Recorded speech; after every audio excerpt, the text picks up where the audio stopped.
नमस्कार, जय हिंद, जय भारत।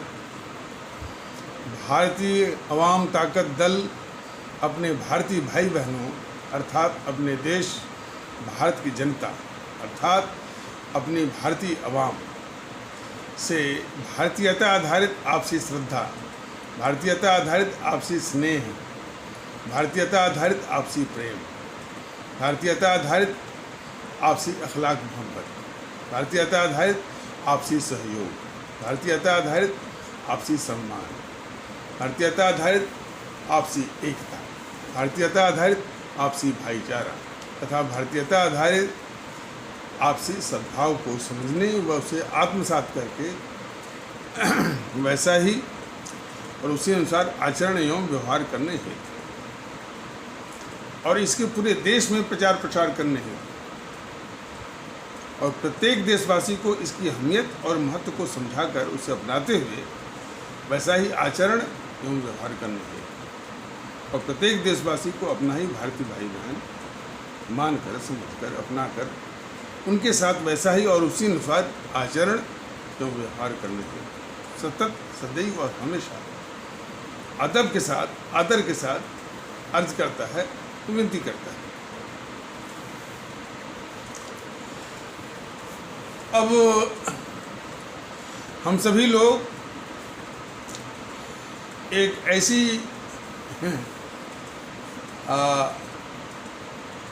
घटना दृष्टांत पर वर्णन करेंगे जो जिस तरह का वातावरण बनाने की जो समाज विरोधी, देश विरोधी ताकतें लगी हुई हैं, उनमें एक ओआसिस, एक छोटे से पौधे और एक जो हल्की ब्रीज होती है, झुरझुरी हवा, ठंडी हवा, उसका एहसास आपको देगी।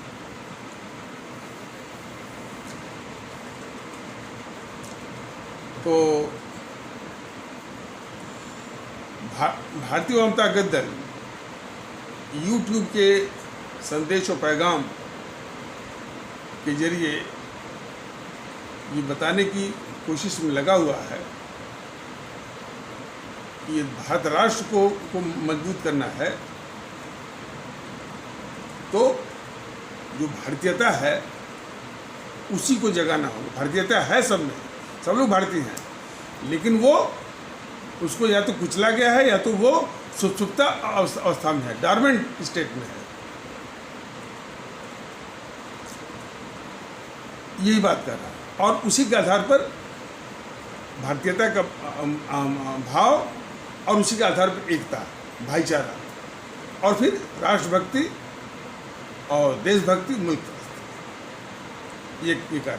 और ये भाव जो है, जितनी भी समाज में विघटनकारी ताकतें हैं जो कि राजनीतिक दलों के वेश में हैं, उनको ये खतरा दिख रहा है कि जिसमें देश में भारतीय एकता आ जाएगी, हमारे भारतीय भाई बहनों में, हमारे भारतीय अवाम में भारतीयता आ जाएगी, भारतीय एकता आ जाएगी, तो वो जो समाज को टुकड़ों टुकड़ों में करके, बांट करके जो इस तरह की घिनौनी यानी नीत की साजिश या जिसको इन्होंने राजनीति का नाम दे दिया है, तो उन दुकानों का क्या होगा? ये चिंता, मतलब कि अभी इसका प्रचार नहीं हुआ।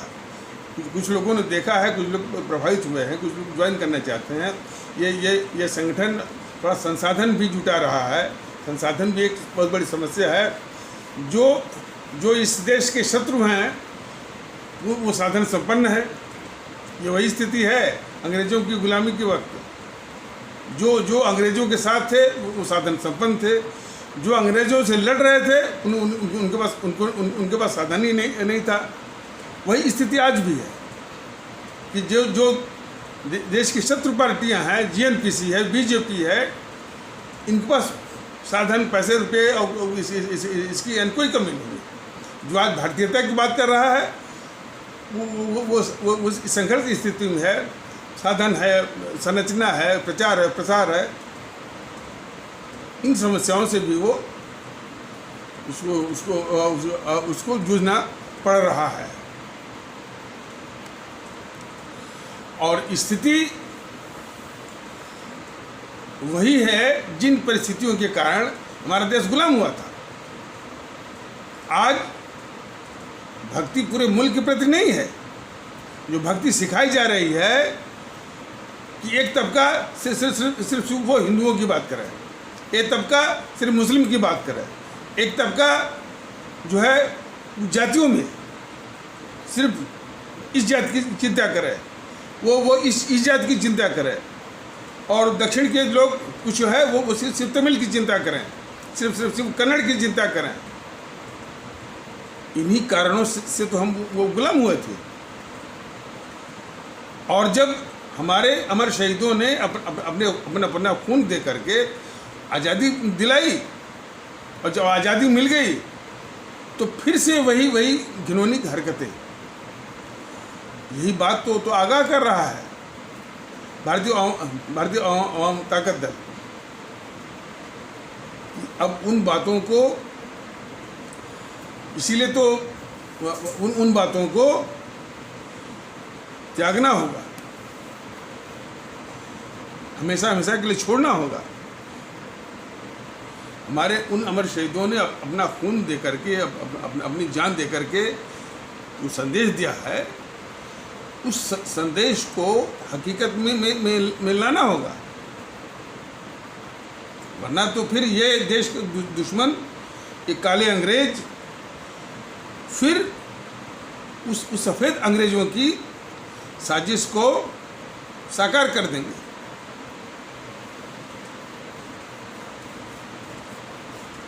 तो सवाल आके यानी यहाँ वो खड़ा हुआ है।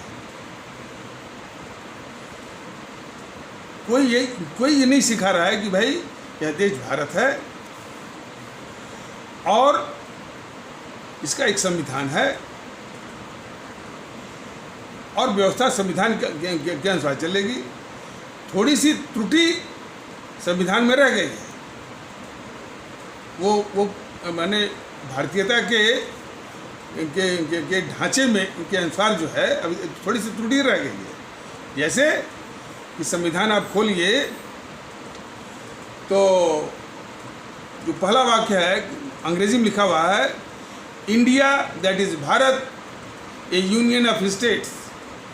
यह संदेश जो है गलत देता है कि भारत जो है स्टेट का, माने जो स्टेट थे या प्रिंसिपल स्टेट थे या राजवाड़ों की जो रियासतें थी या जो भी रियासत है, रियासतों से मिल करके बना है। यह अवधारणा बहुत ही खतरनाक है। उसको संशोधित करके ये होना चाहिए। अच्छा, और एक बात और, इस देश का नाम न तो इंडिया होना चाहिए और न तो हिंदुस्तान होना चाहिए, सिर्फ भारत। भारतीय जनता ताकत दल बराबर कहता है ये इंडिया शब्द जो है आयातित है, इम्पोर्टेड है। हिंदुस्तान भी और हिंदुस्तान शब्द भी इस देश को लगाना से मतलब है कि एक टुकड़ा जो बच गया वो हिंदुस्तान हो गया और दूसरा पाकिस्तान हो गया। भारत कहेंगे तो समूचा भारत है। अखंडता जो है भारत में आएगी, वो जो है वो हिंदुस्तान में नहीं आएगी।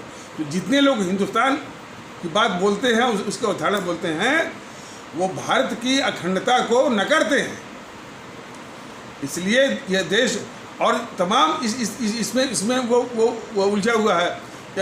अंग्रेजी में गवर्नमेंट ऑफ इंडिया, हिंदी में वो भारत सरकार, यानी ये सारी जो है मैंने इसमें इस भारत विरोधी इस तरह से अवधारणाएं जो है वो डाली गई।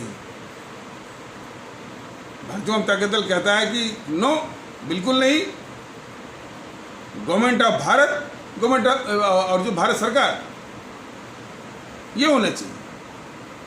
इंडिया शब्द को खुरच करके निकाल देना है, हिंदुस्तान शब्द को खुरच करके निकाल देना है, सिर्फ भारत रहेगा, भारतीयता रहेगी, अखंडता का आभास होगा। तो बात शुरू हुई थी कि एक सुखद वो, तो इस मुल्क के साथ जिन जिन जिन लोगों ने अलग अलग मुखौटे पहन करके गद्दारी की, उन दुश्मनों को पहचाना बहुत ज़रूरी है। वो दुश्मन इन देश विरोधी ताकतों के द्वारा जो है वो वही पूज रहे हैं और कह रहे हैं कि देश की जनता भी उनको उन गद्दारों को पूजे। तो ऐसे माहौल में जो देश की चिंता करते हैं, जिन्होंने खास करके जिन्होंने जान तक दी, उनके महत्व को नकारने की एक वो साजिश भी चली। तो ये चीज़ें विस्तार कुछ तो यूट्यूब के माध्यम से बताया गया और विस्तार से अपने भारतीय अपने आदरणीय भारतीय भाई बहनों के बीच में बताया जाएगा। तो नेहरू की नेहरू जो गद्दार था और किस किस्म का, वह अंतर्राष्ट्रीय जो ताकतें हैं उनका एक बहुत ही खतरनाक एजेंट था, भारत विरोधी, यानी भारत विरोधी एजेंट था वो। अंतर्राष्ट्रीय जो है वो भारत विरोधी शक्तियों का बहुत एक खतरनाक एजेंट था वो नेहरू। और गद्दार की बात लीजिए, इसके आगे तो जो उसने गद्दारी के मुल्क के साथ वो मीर जाफर और वो जयचंद की गद्दारी तो बहुत ही बौनी लगती।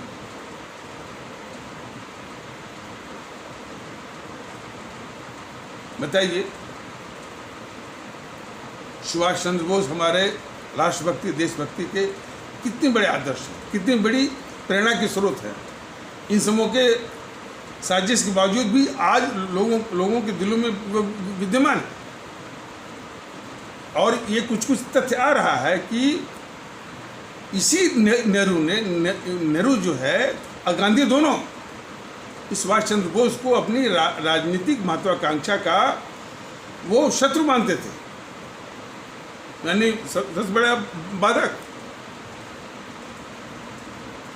तो इस नेहरू ने, और क्योंकि जितनी खुफिया एजेंसी थी, अमेरिका की हो, ब्रिटेन की हो और की हो, बराबर इसको सूचना मिलती थी कि सुभाष बाबू कहाँ है, सुभाष बाबू कहाँ है।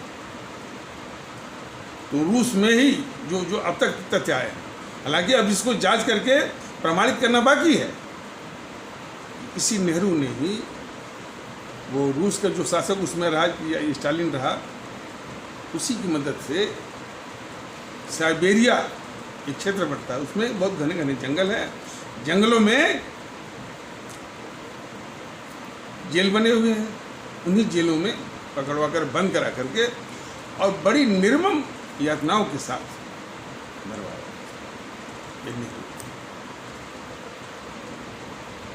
अभी तक तो ये कुछ क्षण करके तथ्य आ रहे हैं, लेकिन अभी ये एक विधिवत जांच करके इसको इस तथ्य को स्थापित करना बाकी है। और अच्छा, और ये बात पुष्ट कैसे होती है? इसके बाद ये गद्दार नेहरू उसी सुभाष चंद्र बोस के मरवाने के बाद ये दो गद्दारी और करता है इसी इन्हें सक्सेशन कि सुभाष चंद्र बोस की परिवार पर जासूसी करवाता है ये गद्दार नेहरू। अब मैं इसको थोड़ा सा रोक करके बताना चाहता हूँ कि कितने ऐसे जो हैं वो जीएनपीसी के एजेंट। जीएनपीसी तो आप समझ गए होंगे, गांधी नेहरू परिवार, चंडाल चौकड़ी, कॉकस। लेकिन वो बीजेपी आरएसएस का चेहरा पहन करके वो कहते हैं कि भाई नेहरू को गद्दार कहा जा रहा है। लेकिन अब तो ये गर्मी पहुंच रही है कि भाई नेहरू को गद्दार के रूप में कहा नहीं जा रहा है। नेहरू गद्दार है, उसको बेनकाब किया जा रहा है, ये है, कहा नहीं जा रहा है। नेहरू को कोई गद्दार कह नहीं रहा है, वो गद्दार था और जो है यानी साजिश के तहत उसको जो है जैसे कोई बहुत बड़ा डाकू अपराधी हो और वो मुखौटा या चेहरा या ड्रेस या पोशाक पहना हो, वो लोगों के कल्याण का, लोगों के हितैषी का, तो उस मुखौटा को उतार रहा है ये भारतीय जनता दल, क्योंकि ये सबसे बड़ा अपराधी है। वही चीज़ है। तो नेहरू बहुत बड़ा गद्दार था, उसको भारतीय जनता पार्टी दल बेनकाब करे कि भाई ये गद्दार है, तो कहने की तो बात ही नहीं। तो वो सब जो है, जो कह रहे हैं कि भाई कि नेहरू को गद्दार चेहरा, वही कह रहे हैं कि भाई बीजेपी को जिताओ, यदि हिंदुओं की रक्षा करनी है तो बीजेपी को जिताओ। अब किसी पार्टी को इसलिए जिताओ कि किसी भारतीय समाज के एक टुकड़े की रक्षा करें, ये तो उनकी राजनीति है। ठाकुरों की रक्षा के लिए कि इस पार्टी को वोट दो, यादवों की रक्षा के लिए इस पार्टी को वोट दो, मुसलमानों की रक्षा के लिए इस पार्टी को वोट दो, इस तरह की राजनीति चला रहे हैं। तो अब जो है ये बीजेपी के जितने भी यूट्यूबर्स हैं, यूट्यूब चलाने वाले हैं, प्रचार करने वाले हैं, यदि हिंदुत्व की रक्षा करनी है तो बीजेपी को इस पार्टी में। और उसके हम नहीं कहते कि ये अकेले हैं, उधर इस्लाम आस्था वाले में भी जो कट्टरवादी असामाजिक तत्वों का है कि यदि इस देश में रहना है तो बीजेपी को हराओ, आरएसएस को हराओ। उनकी नज़रों में जीएनपीसी इस देश का गद्दार नहीं दिखता है, कम्युनिस्ट वाले इस देश के गद्दार नहीं दिखते। सपा जो समाज को तोड़ करके राजनीति करती है, उससे परहेज नहीं है, बसपा से परहेज नहीं है, टीएमसी से परहेज नहीं है। मानसिकता काम करी बहुत बड़े पैमाने पर इनके द्वारा जो है कि जो इस्लाम आस्था वाले भारतीय भाई बहनों में ये इस तरह की जो मानसिकता जो भरे। तो इस प्रकार जो देश के दुश्मन हैं वो बच जा रहे हैं दोनों ओर से। तो आ जाइए कि इस पर कि जो कहा जा रहा है कि नेहरू को गद्दार कहा जा रहा है। अब सवाल है कि जो हमारे सुभाष चंद्र बोस को मरवाए और मरवाने के बाद उनके परिवार पर जासूसी करवाए, ऐसे लोग ही बताएं कि ऐसे लोगों को क्या कहा जाएगा। स्पष्टता के लिए फिर से पूछा जा रहा है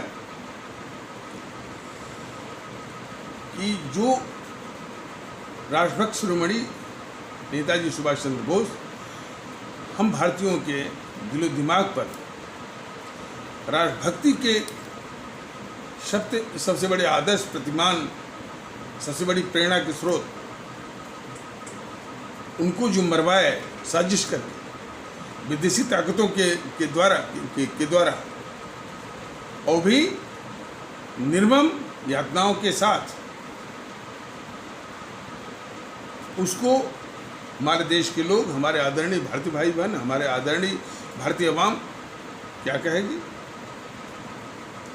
और मरवाने के बाद उनके परिवार पर जासूसी करवाए कि इनका परिवार किससे मिलता है, कहाँ जाता है, चूँकि गद्दार नेहरू को डर था कि इनका परिवार ये पता तो करता होगा, किससे मिलता होगा, तो जासूसी करवाया इसने, इस गद्दार नेहरू ने। और इसी गद्दार नेहरू ने अंग्रेज़ों की मुखबिरी करके हमारे अमर शहीद चंद्रशेखर आज़ाद को मरवाया। आज़ाद मैदान जो इलाहाबाद का है, मरवाया हुआ। और इसी गद्दार नेहरू ने सन 47 में गवर्नर जनरल लॉर्ड माउंटबेटन से मिलकर के एक संधि किया, दस्तावेज तैयार करवाया कि हमारे उसी राष्ट्रभक्त शिरोमणि नेताजी सुभाष चंद्र बोस को अंतर्राष्ट्रीय अपराधी। तो हमारे आदरणीय भारतीय भाई बहन ही इसको पहचाने कि इस नेहरू को ये गद्दार भी कहेंगे, क्योंकि गद्दार एक ही शब्द बना हुआ है, वो गद्दार शब्द भी बहुत बौना हो जाएगा। बहुत खतरनाक दुश्मन था ये नेहरू। फिर इसके बाद उसने देश के साथ क्या किया सामने है। कश्मीर समस्या इसी की देन है। चीन के साथ जो समस्या, ये इसी की देन है, इसी गद्दार की। जमीन दे दिया, तिब्बत दे दिया, जो वीटो पावर वाली परमानेंट सीट मिली थी भारत को, वो दुश्मन चीन को दे दिया। तमाम गद्दारियों की बात। लेकिन अभी भी ये सारी बातें जानने के बाद जो मानसिकता कुछ भरे हुए हैं, जो जो जो जो नेहरू को गद्दार मानने से पहले वो सवाल पहले करेंगे भाई कि मुगलों ने जो किया, मुसलमानों ने जो किया,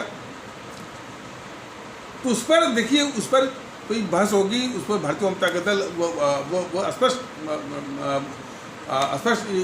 इसमें भी जो भ्रांति और जो गलत धारणाएं और जो जहर लोगों की मानसिकता में भरा हुआ है, उसको भी निकालने की कोशिश करेगा।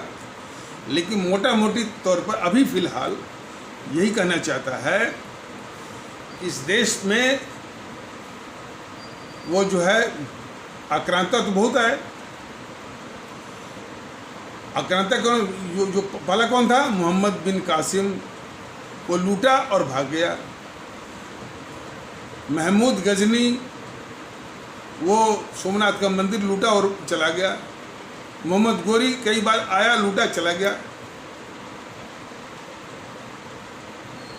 और इस प्रकार कई, नादिर शाह इसी दिल्ली में लूट मचाई और तमाम नरसंहार किया, करवाया, लूटा और चला गया। तो ये आक्रांता हैं। लेकिन मुगल तो आए, यहीं रह गए और इसी मुल्क को अपना वतन माना। तो इस मानसिकता को दुरुस्त करने की आवश्यकता है कि मुगल को जो है आक्रांता के रूप में जो प्रसारित किया जाता है, वो मानसिकता बहुत ही राष्ट्रघाती है, देशद्रोही है और भारत राष्ट्र की अवधारणा को कमजोर करने वाली है। आक्रांता, हाँ, अंग्रेज भी आए, इस देश को लूटे और चले गए, तो अंग्रेज आक्रांता हैं, नादिर शाह आक्रांता है, महमूद गजनी आक्रांता है, मोहम्मद गोरी आक्रांता है, मोहम्मद बिन कासिम आक्रांता है, कई है। लेकिन मुगल आए तो यहीं रह गए, यहीं जरे मरे और इसी धरती में दफन हो गए। और उन्होंने बहुत कुछ इस मुल्क को दिया हुआ। शेरशाह सूरी का योगदान यह देश हम हमेशा याद करता है। जो भूमि बंदोबस्त व्यवस्था जो है वो टोडरमल के जरिए वो अकबर के शासनकाल में शुरू हुई थी। आज भी वो लैंड सेटलमेंट का एक आधार है। जहांगीर के न्याय को एक आदर्श के रूप में कुछ लोग देखते हैं और देखा जाना चाहिए। बहादुर शाह जफर हमारे प्रथम, यानी बहादुर शाह द्वितीय हमारे प्रथम स्वतंत्रता संघर्ष या आज़ादी की लड़ाई 1857 वाली, उनको क्रांतिकारियों ने अपना नेता मान लिया था। और अंग्रेज़ों ने जब उनको बंद करके रंगून के जेल में डाल दिया और वहीं पर उनका देहांत हो गया, तो उन्होंने अपने आत्मकथा में लिखा है कि हमको इस चीज़ का बहुत मलाल है, बहुत दुख है कि हमको इस दुनिया से विदा होते समय या मरते समय, देहांत होते समय, हमको अपनी ज़मीन, तो अपनी ज़मीन से उनका संकेत है कि हमको भारत की ज़मीन हमको नसीब नहीं मिली। उन्होंने अपनी ज़मीन के रूप में मंगोलिया नहीं कहा। तो इन सारे तथ्यों पर जो है गौर करने की आवश्यकता है। तो जो मुगलों को आक्रांता बता करके नेहरू को गद्दार न मानने की जो साजिश करते हैं, उस मानसिकता को भी ध्वस्त करने की आवश्यकता है। जिसने मुल्क के साथ गद्दारी की वो गद्दार है। जिन्ना साहब को मथे से उड़ा दिए।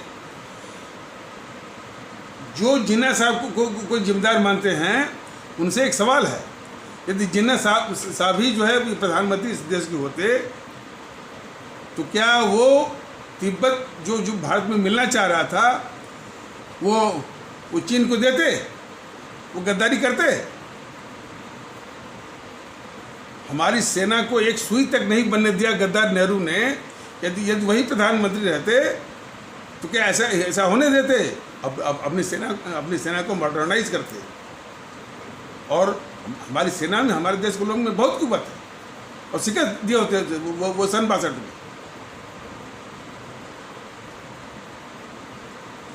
तो लोग याद करें इसके, लेकिन नहीं, वही नेहरू। तो गद्दारों को पूजना सबसे बड़ी गद्दारी, गद्दारों को बचाना सबसे बड़ी गद्दारी। आज देश के दुश्मनों गद्दारों को ये मोदी सरकार बचा रही है।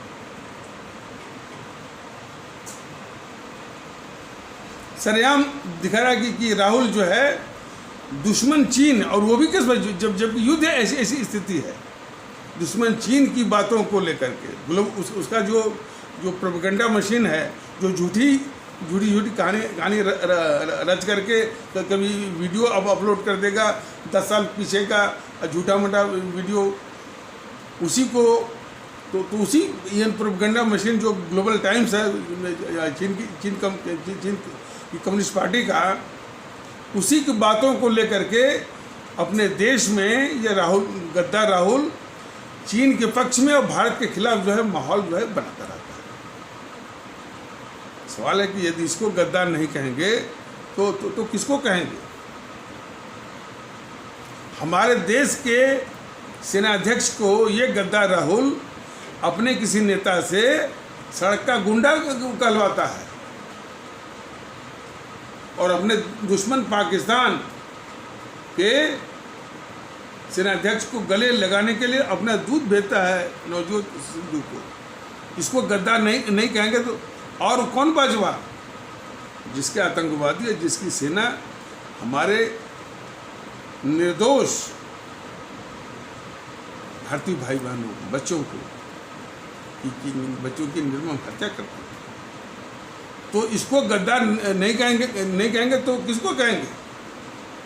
लेकिन उस गद्दार राहुल को बीजेपी माने राहुल को ये गद्दार साबित न हो, बेनकाब न हो, उसका ये चेहरा लोगों के सामने न है, बहुत बड़ी साजिश कर रही है। तो साजिश क्या है कि जितने भी यूट्यूब चलाने पर इसके बीजेपी के यूट्यूबर्स हैं, जितने भी नेता हैं, जितने भी प्रवक्ता हैं, ये माहौल बनाए हुए हैं कि ये राहुल मतलब कि इसको अकल नहीं है, इसको बोलने का शऊर नहीं, इसको देश के साथ बोलना चाहिए तो देश के खिलाफ भी बोलता है। और जो है वो मतलब कि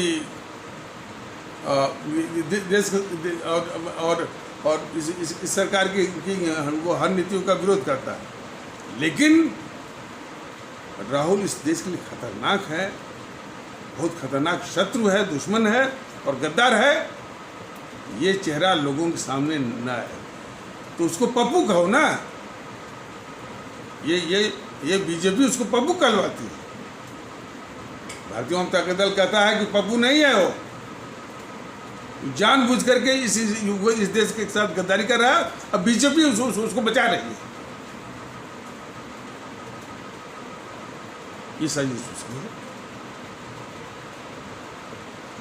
बीजेपी के तमाम नेता जो है जीएनपीसी के लोगों को समय समय पर बचाए हुए हैं।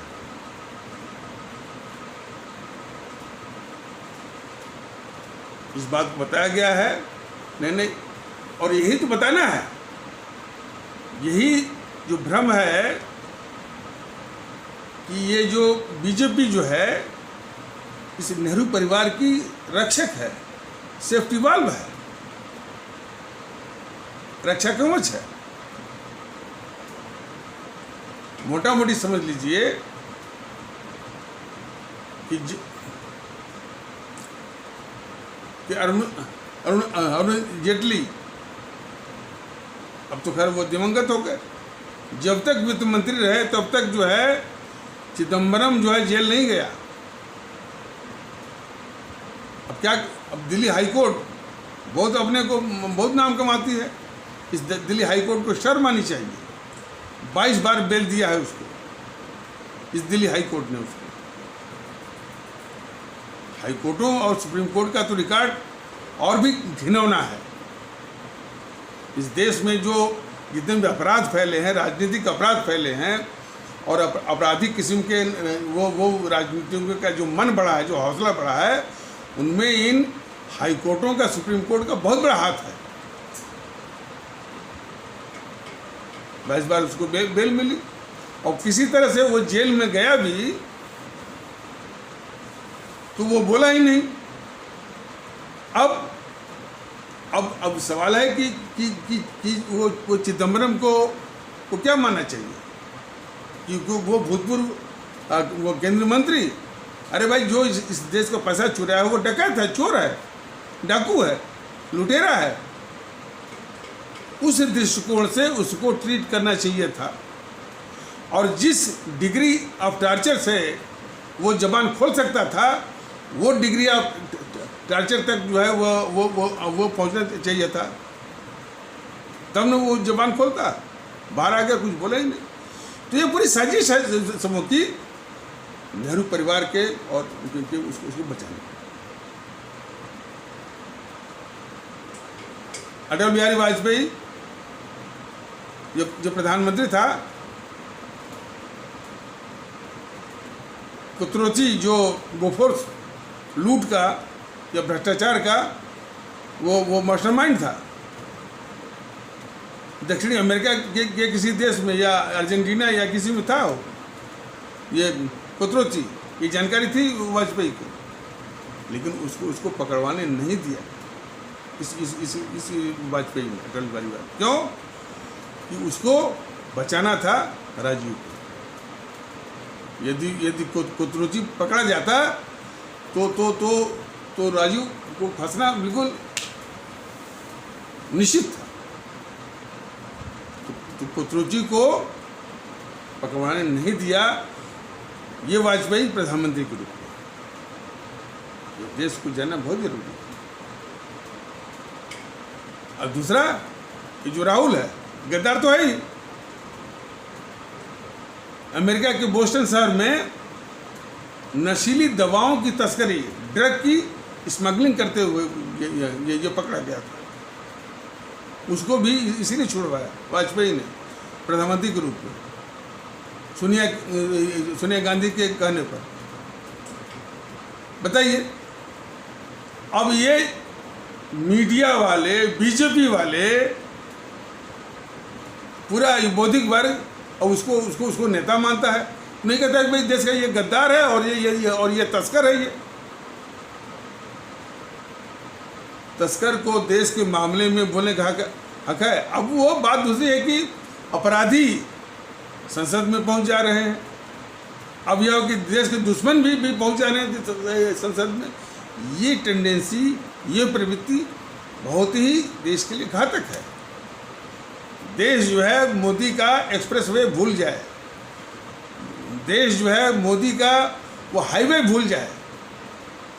ये देश के गद्दार जो तांडव कर रहे हैं, यदि तांडव कर रहे हैं मोदी जी के छत्रछाया, मोदी जी के संरक्षण में,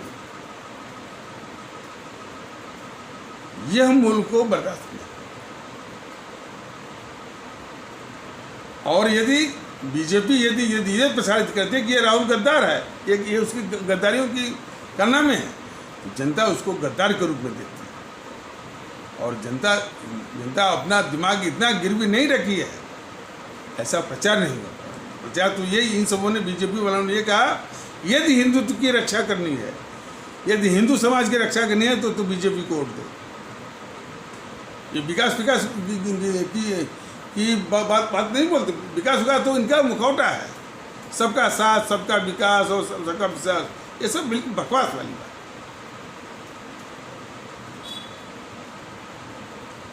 तो बीजेपी जो खुद जो है इन गद्दारों को बचा रही है,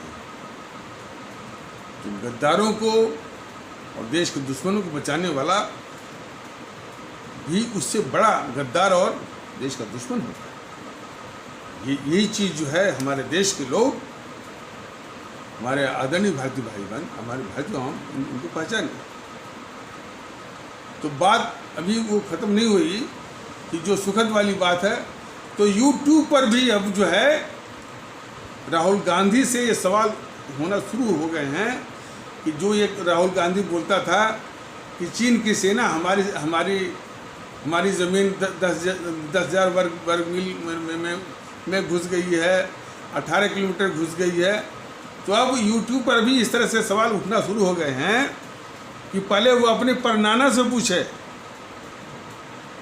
जो कि भारतीय जनता दल ने बराबर कहा है कि भाई अरे गद्दार राहुल, तुम अपने बाप के नाना से पूछो ना, जिसने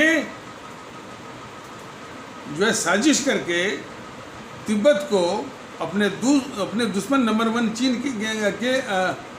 के हवाले कर दिया। हिंदी चीनी भाई का एक जो है धोखेबाजी वाला विश्वासघाती नारा लगवाया अपने देश में, चौ एन लाई को बुला करके भारत में एक सुई तक नहीं बनने दिया इस गद्दार नेहरू ने अपनी फौज के लिए। ये पूरा माहौल देश के खिलाफ और चीन के पक्ष में इसने तैयार किया, और उस माहौल में तब उसने भारत की पीठ में छुरा घुपवाया इसने, गद्दार नेहरू ने, चीन के द्वारा। इससे बड़ा वो गद्दार कौन होगा? तो पहले इसका हिसाब दे दे गद्दार ये राहुल।